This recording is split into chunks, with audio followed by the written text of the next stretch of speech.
देखो सभी का कंसर्न है कि सबको लगता है कि उनका मेटाबॉलिज्म स्लो है, कि मेटाबॉलिज्म को कैसे हम इंप्रूव करें। तो जिसको आप मेटाबॉलिज्म बोलते हो उसको हम अपने टर्म में बीएमआर बोलते हैं। जैसे नॉर्मली मान लो कि एक इमेजिन करो कि आप नॉर्मल बहुत सेडेंटरी लाइफस्टाइल है, एक दिन आप कुछ भी नहीं करते, आप घर पे हो, आप केवल बैठे हो या लेटे हुए हो,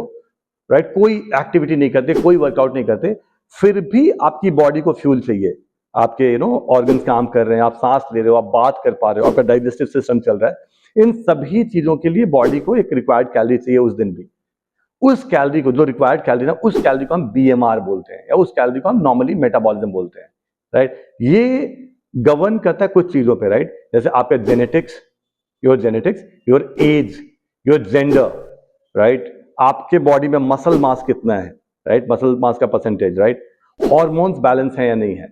इन चीजों पे अगर आपने काम कर लिया, जेनेटिक्स पे हम कुछ नहीं कर सकते, एज पे हम कुछ नहीं कर सकते, जेंडर पे हम कुछ नहीं कर सकते, लेकिन हम अपने मसल मास को रिटेन कर सकते हैं, या थोड़ा मसल मास को हम और हल्का फुल्का बढ़ा सकते हैं। तो ये पहला काम। और दूसरा, हम अपने स्ट्रेस को, जो हार्मोन्स है, जैसे एक हार्मोन है कॉर्टिसोल, ये बहुत आपको बहुत डिस्टर्ब करता है जब ये एक्सेस क्वांटिटी में अगर दिन भर रिलीज पूरे टाइम रिलीज हो, और ये मेजरली इसका रीजन तो स्ट्रेस। तो अगर हार्मोन्स को अगर हम बैलेंस रखें, राइट, हम स्ट्रेस को अगर कंट्रोल में रखें, तो भी हमारा मेटाबॉलिज्म काफी हद तक इंप्रूव हो सकता है।